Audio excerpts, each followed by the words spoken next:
I think No, there might be something more in this that's not being talked about.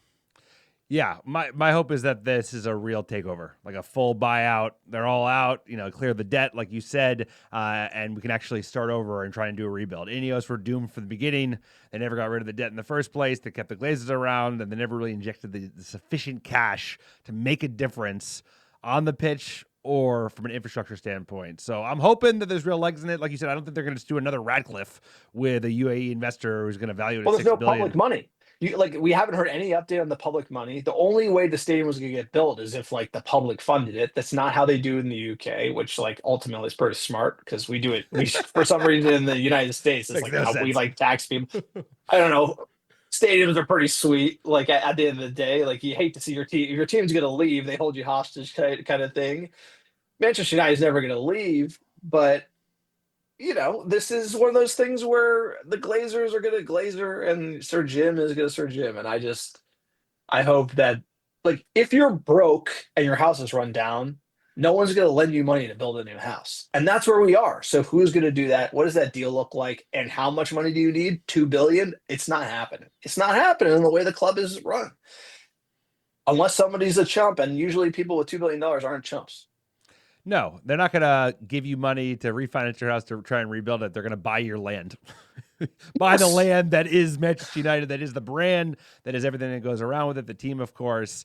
I hope that's what this is. That's the only thing that's going to take United back to the top. As much as how fun today was, we're not going to be able to compete with our rivals until we can clear out the debt and start. Or it's a bad deal where we're someone builds the stadium and we lease it from them for 100 years, which puts us under worse financial. The only way that you could get possible. to but any deal they make is going to be so bad for the future of United because we're already broke. We already have $1 billion that we have to pay back in the transfer with transfer payables. So I just think Glazers in person is either a courtesy Davos step over or we're talking full takeover. Let's hope the club is being sold. Let's hope, sir. We can certainly hope. One to keep an eye on. One the American Red Devils will be keen to follow. We'll keep you all, informed. And nobody knows. No, if it's takeovers, no one's going to know. So this is all speculation. There's no actual leaks here. Yeah, but smoke nonetheless. The fact that they made it to the stadium, they don't give a shit about seeing the new Carrington. They want to come for cash, money, or for their own ego. Hopefully it is a sale, but one to keep an eye on. Let's talk about January, sir. There was talk that there'd be nothing doing in January. Gallagher went to Spurs. There was a bid from Villa, but Spurs ultimately won it with them just flailing. But now we have heard in the last 24 hours, or the last 36 hours now with this, that United have held secret talks with a midfielder. It would be a loan until the end of the season. He apparently has Premier League experience, and he's currently playing outside of England, according to Ben Jacobs. And the rumor that we're hearing after digging a layer deeper, I thought it could have been Weston McKennie. Apparently, Juventus want to get rid of him for not a lot of money.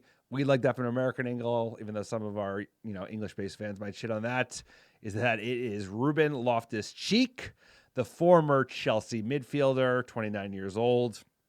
He's been offered to a slew of clubs. He's playing at AC Milan. He's fair. I mean, this is the good and cheap category.